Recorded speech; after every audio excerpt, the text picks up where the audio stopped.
person has another rule, and that another person is a little bit inattentive. The assumption is that all learners are doing exactly the same thing.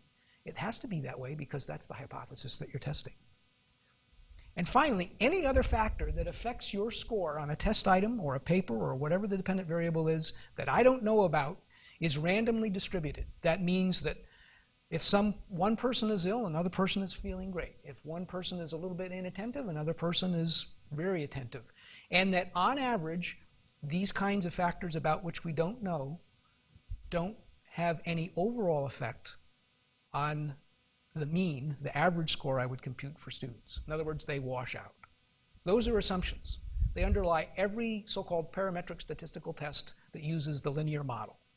That's like t-tests and ANOVAs and correlation coefficients and all that stuff. Well, there's some challenges to this. Are the aptitudes constant if learners regulate SRL? No. Agentic learners, in the middle of a task, phase 3, make some fine-tune. They fine-tune what they're doing.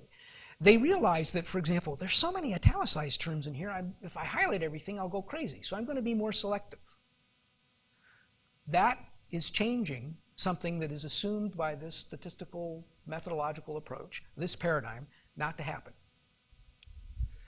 So in phase 1, learners can change the definition of the task. They define the tasks based on what I may provide them, but they bring their own interpretations to it. In phase 2, they can have goals and plans that differ expressly from mine. So for example, back in that study that Diane Jamison Knoll and I did, some learners just flashed that window that had the instructional objectives and put it away because they said,